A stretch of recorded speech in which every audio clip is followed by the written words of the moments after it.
or anything, or I will, but I can see that it's you need to be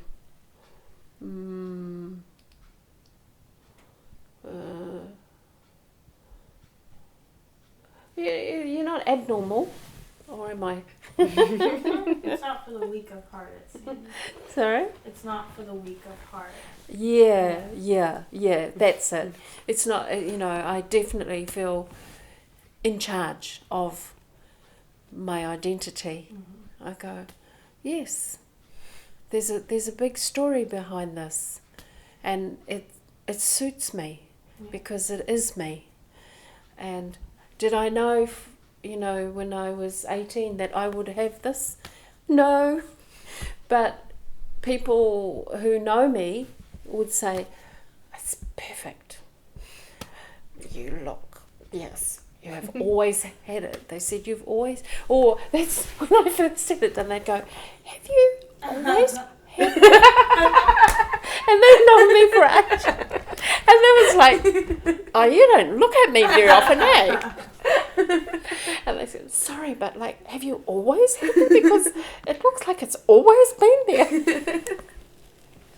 I said, you work it out. It's wonderful. Yeah. So yes, a sense of when you get up in the morning or early morning, I always have ceremony of my beingness, and I have a sense of, okay, I chose this. No, this path was chosen for me, eh, Papa? It wasn't me, eh? So I do have that very clearly, yeah. But early in the morning that happens, that occurs, because I wake very early. Go, okay, I'm just going to get on with life. What do you think your dad would feel about your Tomoko? Was he still alive when you got it done? No. Right afterwards. Yeah. I would hope that he would sense my respect for him. Because we lost contact in a sense of he devoted his life to the tribe. Mm-hmm. He became very well known. And when, in actual fact, thousands came to our tiny marae when he died, over 4 days, I hardly knew them. I just talked to my father and I'd go, who are these people? I don't know any of them. But they all seem to know you because they're very upset. And I knew their faces, but these were people he had spent his later years with in his work. He devoted his life to tribal politics, and I went, wow, they're very upset. Ooh. Okay. Oh, I won't say who I am because they won't know me. They don't know. Well, it doesn't matter anyway. It doesn't matter. I'm coming here to honour you. That was, yeah. Do you feel like you've inherited that in the way that he devoted his life to his tribe? Do you feel like you are devoted to your own people in the same way? Yeah, I wonder about that. I'm very, I like to make bridges. I like to make bridges across culturally. That's my gift. Okay. Cross-culturally is to see the link across our, the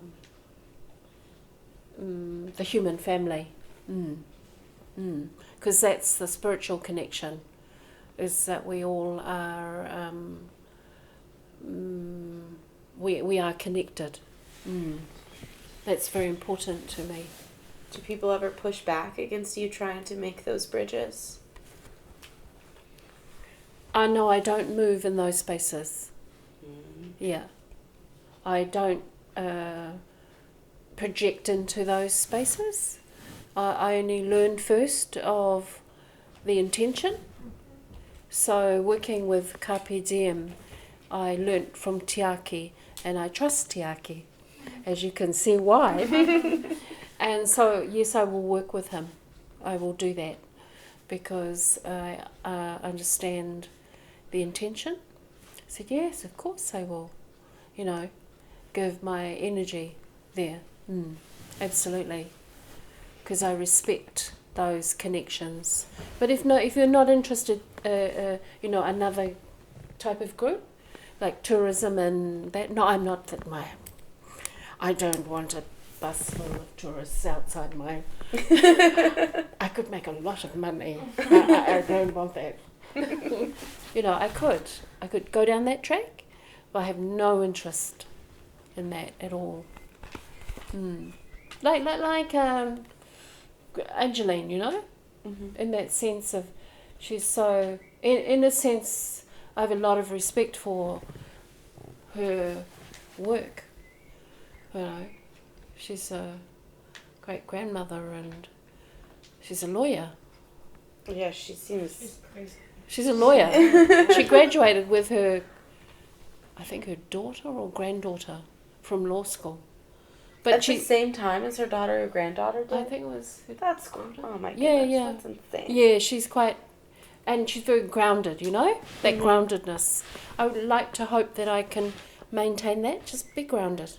Just, make tea, make bread, do the garden, look after the people, make the medicine when it's required.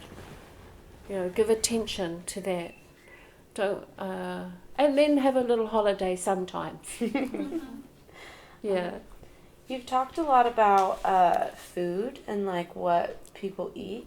How would you say that healing and medicine is connected to like the food that we eat? Oh, so let food be your medicine. Let medicine be your food. And that practice is to continually be aware that what you're eating is actually medicine or fuel for you, or it is not. It will nourish you or it won't. And continue to look at that. And on my program, for instance, on the diploma, when we had a noho for a weekend, I have a plant-based chef who would do all the cooking. And that can be very challenging for people.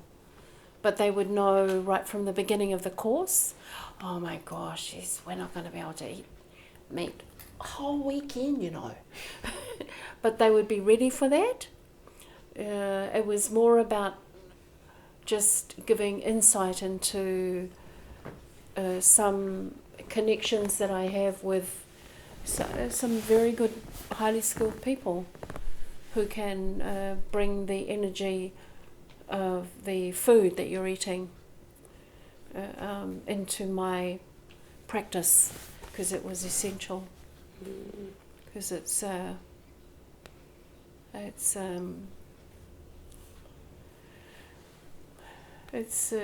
relationship you have to food.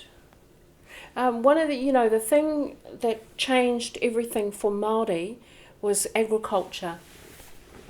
When our diet completely changed, the foods that we ate. So eating white flour and butter and milk were introduced.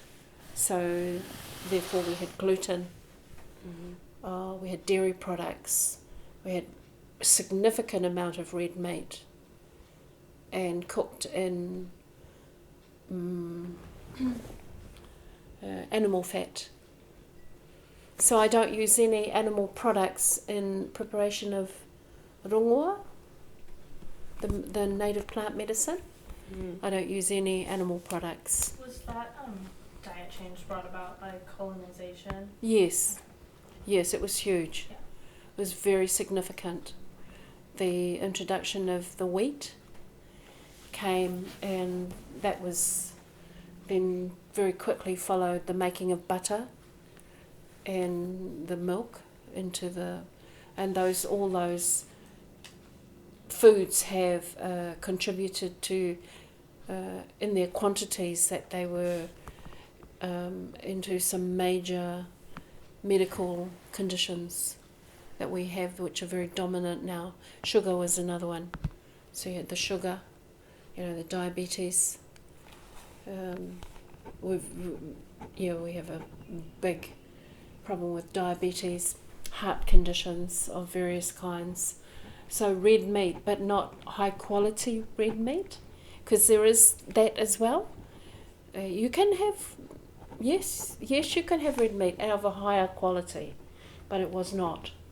So eating of certain and bread